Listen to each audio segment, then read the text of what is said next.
Esperando Jesus para hoje, lição 13, classe de jovens.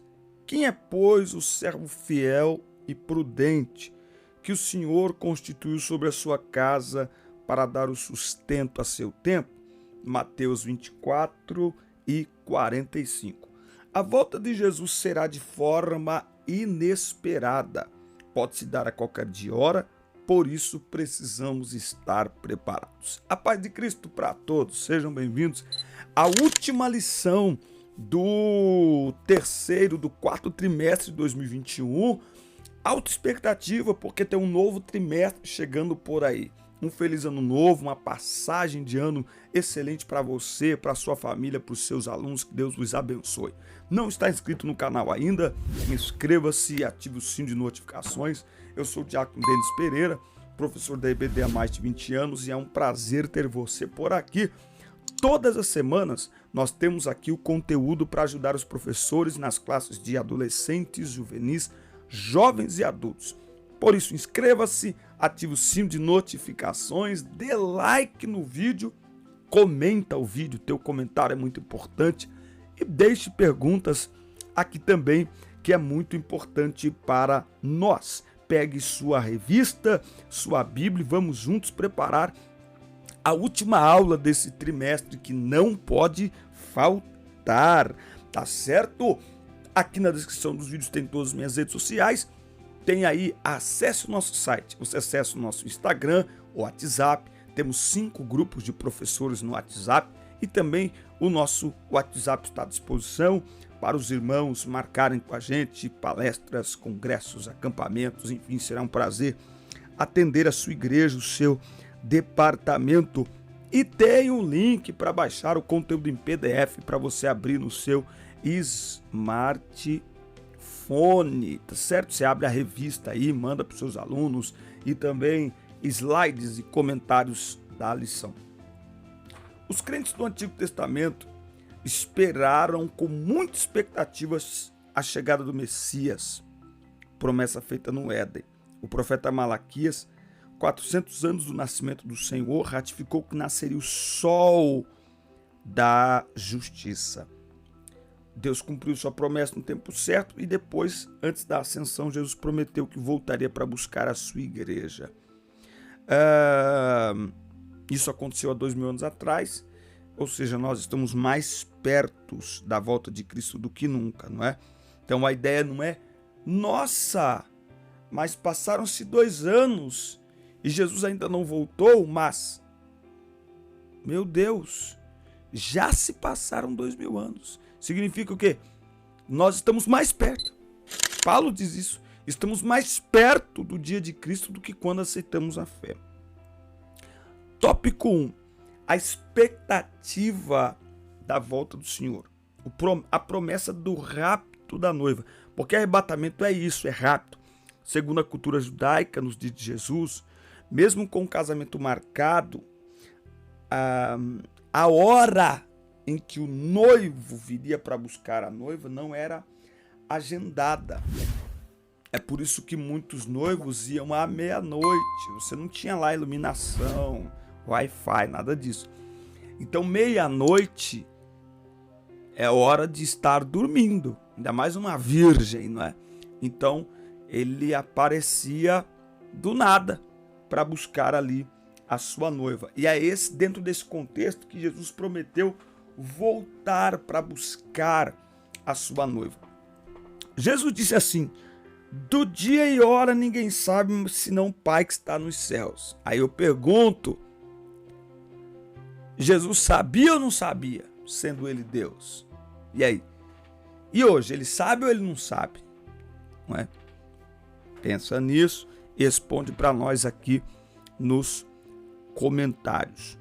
Com as últimas palavras, o mestre reafirma a promessa do arrebatamento em que ele virá num piscar de olhos, como ladrão, sem aviso prévio. Por isso que arrebatamento é rapto, é sequestro, não é? A noiva de Cristo deve ver neste mundo até o dia da sua volta de forma gloriosa, sem mácula, nem ruga, coisa semelhante, mais santo e irrepreensível.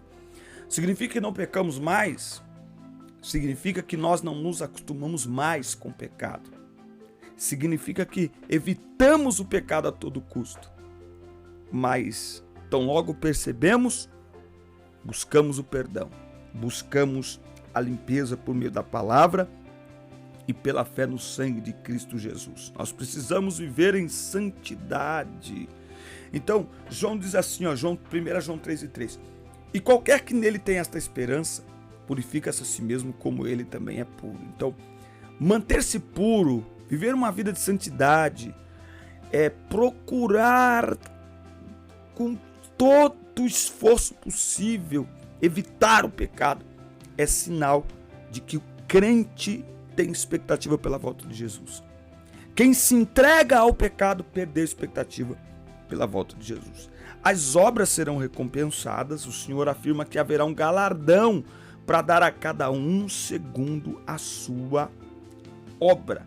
1 Coríntios 15:58, meus amados irmãos, sede firmes e constantes, sempre abundantes na obra do Senhor, sabendo que o vosso trabalho não ficará infrutífero, não é vão no Senhor. Então tudo que nós fazemos para Deus terá uma recompensa. Isso significa que os homens não devem reconhecer o trabalho realizado? Claro que não. Isso é uma questão de gratidão. É muito comum as pessoas falarem assim, irmão, esquenta a cabeça não, na terra é assim mesmo, mas Deus vai te recompensar. A recompensa do céu é uma. Aqui na terra, cabe a nós sermos gratos às pessoas, aos trabalhos que elas executam, até porque a gratidão gera motivação, certo? Então é muito importante a gente entender isso. Tópico 2, Jesus Cristo, aquele que voltará. Jesus Cristo, grande vencedor. A função primordial da escatologia bíblica é glorificar a Cristo. Depois de falar sobre galardão, declara, eu sou o alfa e o ômega, o princípio e o fim, não é? Então muitas pessoas hoje estão exercitando escatologia aterrorizante. Gente, todos os sinais e, portanto, todos os perigos e ameaças que vivemos hoje em dia, para os salvos em Cristo Jesus, isso deve produzir em nós alegria. Aumentar a nossa expectativa, porque significa que Jesus está voltando. Nós não podemos agir como aqueles que não têm esperança. A igreja tem esperança. A nossa esperança não é a última que morre. Pelo contrário, ela morreu, mas eu estou ao terceiro dia, a nossa esperança tem nome, o nome dela é Jesus. Fala para nós aqui nos comentários, estamos testando materiais novos, microfone, webcam, programa novo para gravar, ring light. Fale para nós a qualidade de som e imagem aqui, por favor, nos comentários. Se não se inscreveu ainda, inscreva-se, meu irmão, inscreva-se. Jesus Cristo é o único que pode salvar o homem. Depois de descrever as maravilhas da Nova Jerusalém, João afirma que todos aqueles que creram em Jesus e no seu sacrifício vicário e pela fé tiveram suas vestiduras lavadas no sangue do Cordeiro, terão direito à salvação. Salvação só há em Jesus, mas ninguém, só Jesus salva. É por isso que eu disse há alguns dias, e eu estou falando isso, muitos pais e muitos cônjuges estão perdendo quem mais eles amam, porque estão tentando fazer uma obra que é exclusiva de Jesus, através da fé, por meio do Espírito Santo. É o Espírito Santo que muda, é o Espírito Santo que convence do pecado. Então, pai não salva filho, filho não salva pai. Vamos escrever isso aí? Quem é da época do ditado, que o professor falava assim, escreve 10 vezes, escreve aí, 10 linhas, escreve assim, só Jesus salva, só Jesus salva. Aí depois 10 linhas, filho não salva pai, filho não salva pai. Mais 10 linhas, pai não salva filho, pai não salva filho. Mais 10 linhas, esposo não salva esposa, esposo não salva esposa. Mais 10 linhas, esposa não salva esposo, esposa não salva esposo. E aí você mais 10 linhas, salvação é obra exclusiva de Jesus Cristo. Pronto. Nós precisamos entender isso. Só há salvação em Jesus. Ninguém salva ninguém. Jesus, o único que pode purificar o pecador. Aqui é muito interessante, ó. Só o sangue de Jesus pode nos limpar de todo pecado. Isso aqui é muito interessante porque esses dias uma professora mandou para mim que alguns pais, olha só que situação isso aqui, ó. Olha isso aqui, presta atenção. E se você tiver dúvidas ou surgirem dúvidas aí na sua classe, manda pra gente, manda no WhatsApp, manda aqui nos comentários. Uma professora mandou para nós no grupo aqui do WhatsApp.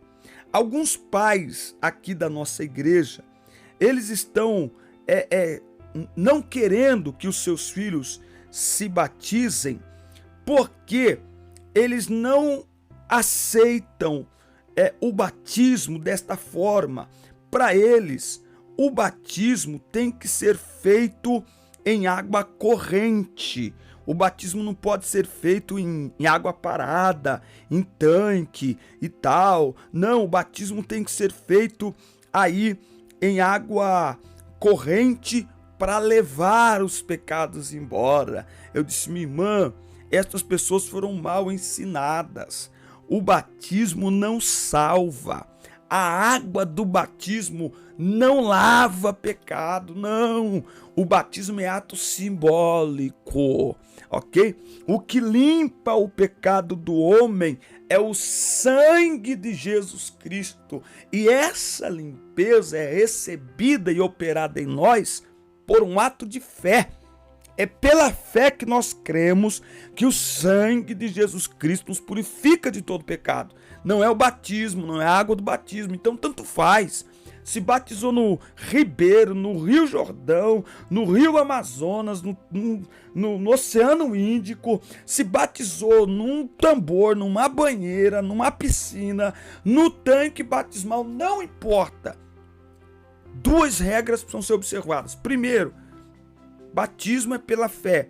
Batismo representa uma confissão pessoal de fé em Cristo. É para aqueles que creem, primeiro, que aceitam que são pecadores e creem e recebem pela fé Cristo como Senhor e Salvador de suas vidas. Esse é o primeiro aspecto do batismo. E o segundo aspecto é que tem que ser por imersão. Nós entendemos pela palavra de Deus. A Bíblia diz que Jesus saiu da água. Se ele saiu, subiu da água, então ele desceu a água. Então o batismo é por imersão, não é por aspersão.